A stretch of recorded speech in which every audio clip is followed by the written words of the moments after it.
Okay, so today, thankfully we have a cloudy day and I am rubbing out the final layer. This is it.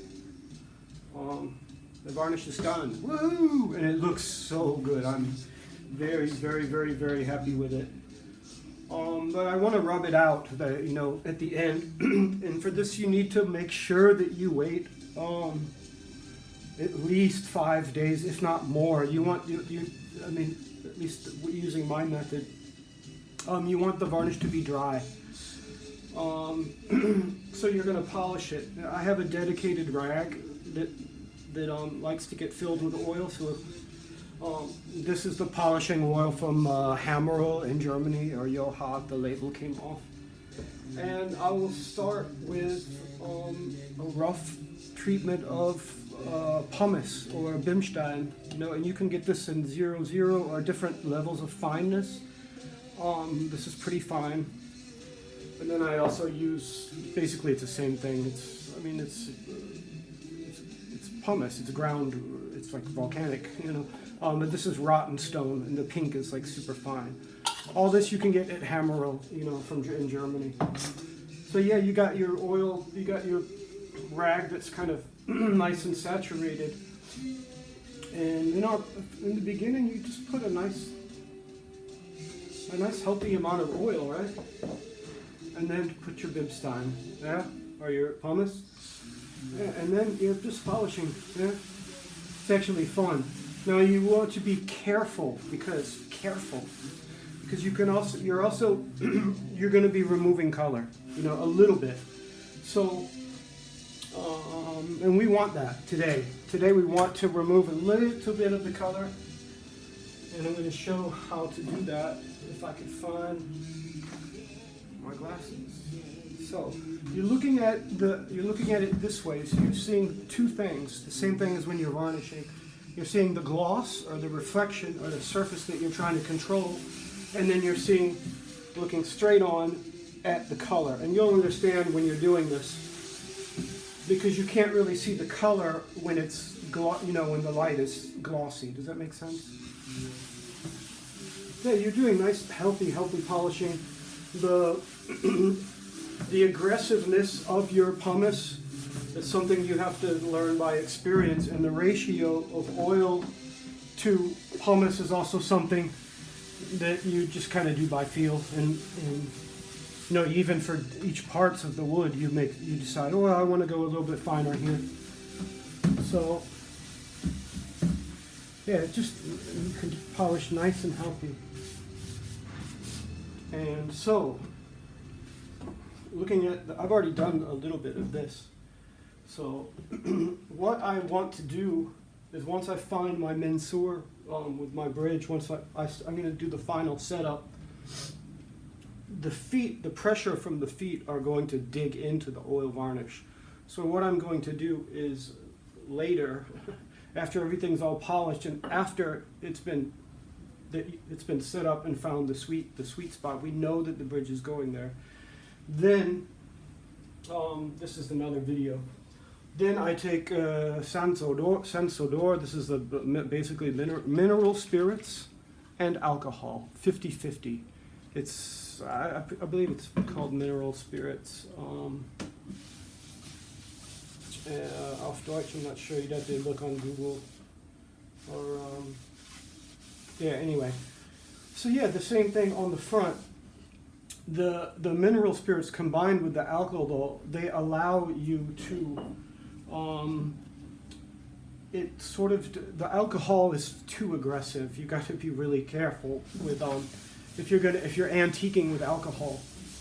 For now, we're just rubbing out. We're not doing a lot of antiquing. But you can see how the pumice will actually. See if you can see. Okay.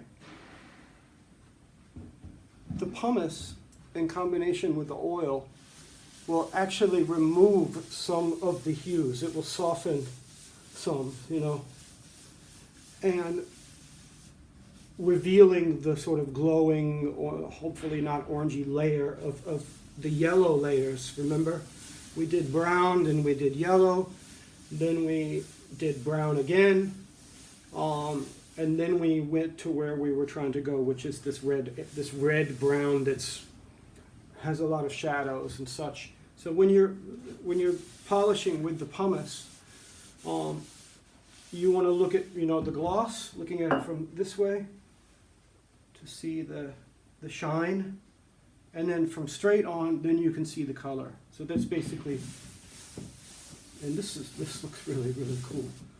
So then you want to look at photos of antique cellos and ones that are authentically old, and you want to just make mental notes in your mind of where's the, usually around here is the point of contact.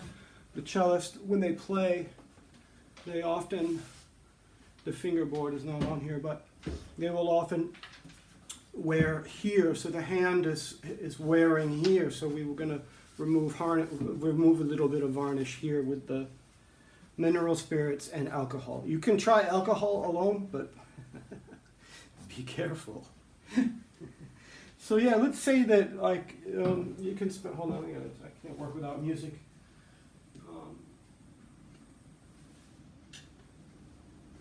Let's say that you're. Oh, we're hearing now.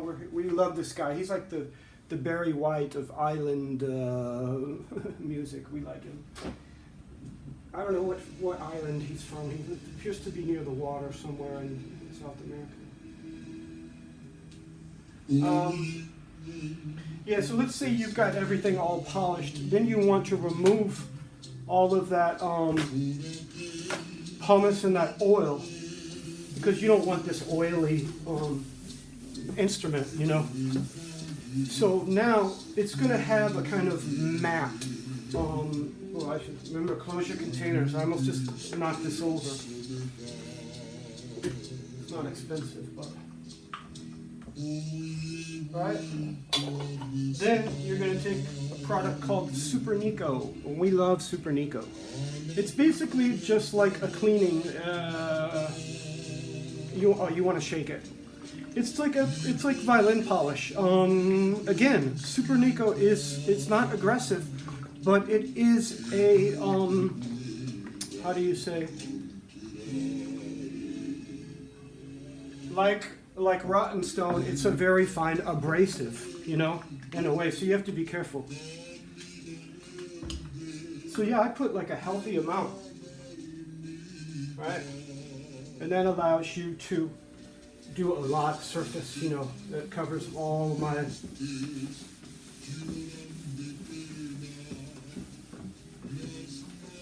So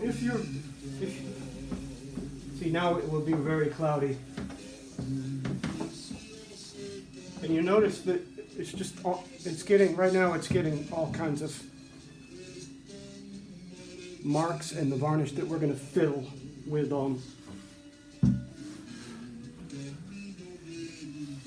yeah, this is a point of contact. Actually, this whole back hasn't been rubbed out yet. I was just focusing on the front. Right, so you put a healthy amount of Supernico. I just use the paper towels. You want to use the industrial towels, not the thin kind. But if you're rubbing out between layers, you only use water, because this is the end. So if you try to varnish on top of Supernico or on top of a surface that's not perfectly clean or has some oils in it, it can cause this crackle, and it can be a bad crackle. We don't like bad crackles. We like crackles that appear to be, authentic, not a result of bad varnishing, techniques. Right, so it's like Supernicoed, right? Now you take a dry one that has no Supernico on it, and you just burnish it out. It will start to get shiny again. Right? Just using Supernico. You can do this for a while. Right? So now the whole instrument is back to being glossy again. When we did with the oil, it obviously took away the shine. So that's a balance you got to figure out with how smooth you want it to be. I don't want it. You can see my surface is actually like lumpy. The wood is lumpy on purpose because I want it to, I don't want it to vibrate like a robot. I want it to be organic, this organic thing, you know, and it responds.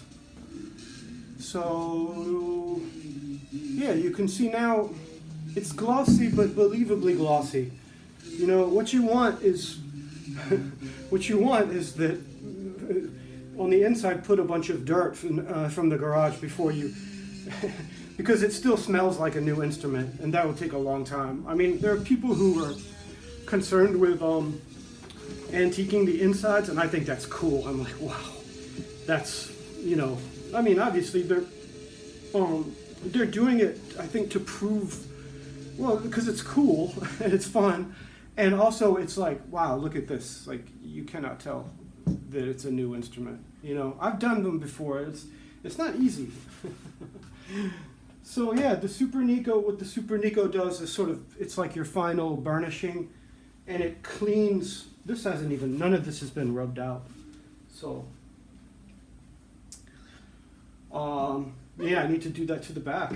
The back needs, this is hours and hours of rubbing out.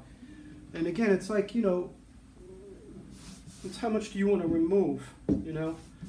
Knowing when to stop. This is a really tricky thing to do because it's very easy to go far, right?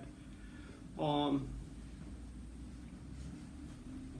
may do a separate video on that, but I'm also deciding, besides removing some varnish where the bridge feet are, I may not want to do this crazy you know, where it's removed, the varnish is removed so much that I prefer to do kind of like, you know, like it looks like 100 years old, you know, not like 500 years. Or like, let's say you could do, yeah, I mean, this looks kind of like a 19th century instrument. I don't know. Yeah, but mine smell like lavender oil, you know? I mean, I think a lot of makers do, I'm not sure. So yeah, you can see the ribs. I got a lot of Supernico on here.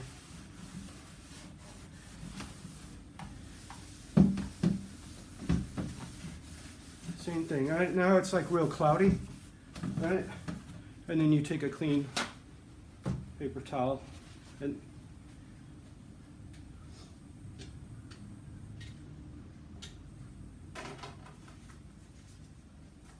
now we're doing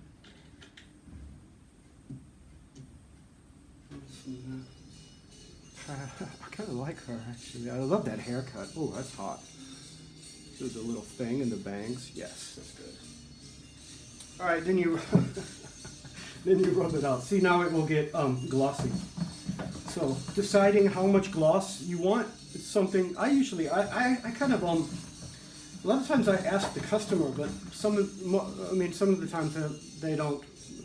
They'll have like specific opinions, or they'll be like, "Huh? Like, I really don't care how glossy it is." But I had requests from the great violinist Stuart Alderton.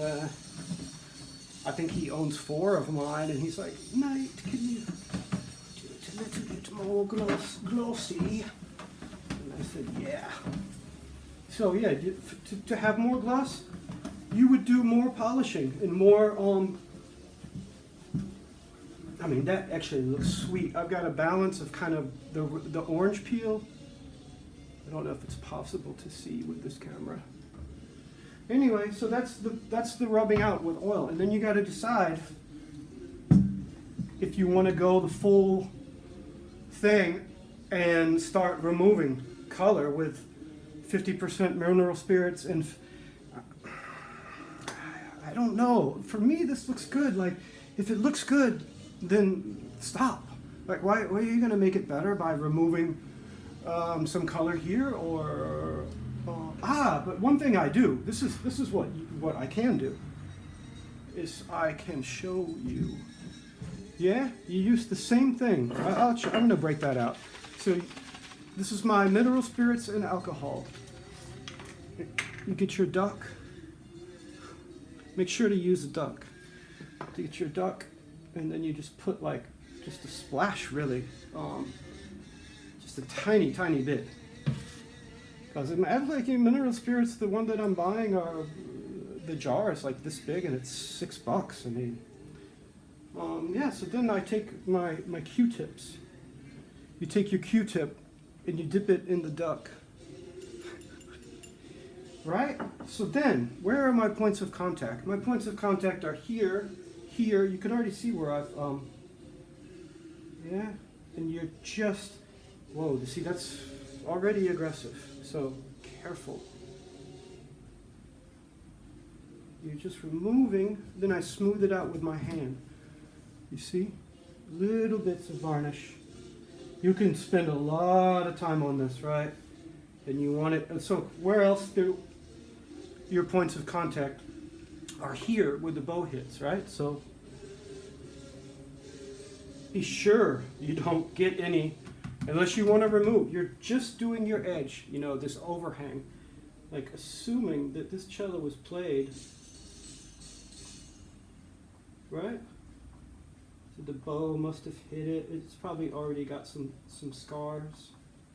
So there, yeah. It's even possible to see this instrument is so massive that it's just hard to work with. It takes the getting used to. You have to be more careful. Just because it's bigger, it's ungainly. You know, you could drop it or you know. Right. So here's something I can teach you. Close your container. I left the Supernico open. And you see me running around, and I've done this before. This stuff's like $50 for a jar. And I just hear this glug, glug, glug, glug on the floor. I was like, no! Anyway, yeah, so I removed some with the mineral spirits, and this is like a rapid fire explanation, right? Then you take like your oil color that you don't want, that you're not going to use. This particular color of Castle Brown is not very good. So I use it to put in my, right? And I'm rubbing in that spot. That actually looks pretty real. If it's even possible to see. You see the wear there on the edge. And you can spend time, you should spend time. There's, so yeah, and the same thing happens on the back. You take your, we could actually do it a little bit here, but you just want to be really careful. Because there's almost always varnish removed from here. So, very careful. See how the color is? Careful, careful, careful. The color is starting to be removed. And what it does is it softens the surface. You know, this glossy surface, it actually softens it so that you, in theory, you can take your various, hold on, it's still soft, yeah? Then you can take your various tools, I have, that you found on the beach, I have a bunch of them. We're not really doing that today. Yeah, I got like, when you're walking on the beach or when you're walking somewhere, you know, you can look for these like various tools and stuff, seashells. This one is really good. It's like a piece of broken granite, you know. And so in that spot, then I'm doing that. Then I'm doing another tool, like another, you don't use the same thing twice. And then once you're done with that, then you, the same thing here.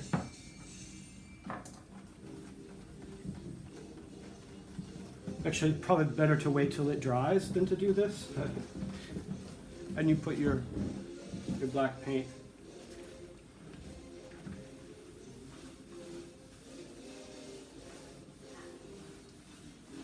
Yeah, you see how the paint Goes into all of those little nooks and crannies.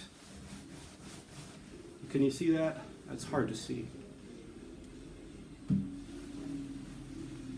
Yeah, so all the scars that you randomly make now get filled with patina. And you can, then if you don't like, if it's too much, you can do the same thing where you rub it out. Now let's say I don't want that much patina in this area. So then, yeah, it's just a question of taste, you know. And this starts to look really real. You know, when you got some of these scars, yeah, you can polish some of them out too. If you have a scar that you don't like, you can more or less do some rubbing out, you know. Oh, this just looks so cool. This looks so cool, this color. If it were not for this smell, I think that I could definitely fool someone from far away. You know, someone from across the room would not, they would think, oh, what's that cool old bass instrument? You know, if it's not super glossy and it doesn't stink like, wow, that looks so good. It really, it's not quite perfectly convincing.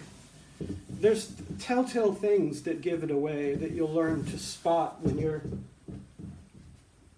you start antiquing and you see the work of other people antiquing. You'll kind of get an idea of what you can get away with and what looks wrong. So what I need to do is go and remove very carefully with the Q-tip all around, a little bit by my edges, and it's gonna make the outline pop a little bit more, and it's gonna make it a little more convincing. But you've got all these nice hues that are darker reds where the red has come in more. And again, you know, like let's say it's too much color, you know, it's uneven, right? I like that. That's what I was going for.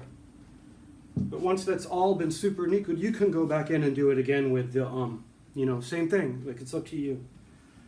So that's it. That's the concept of rubbing out. It's the way I do it. I'm sure some people might do it differently, but yeah.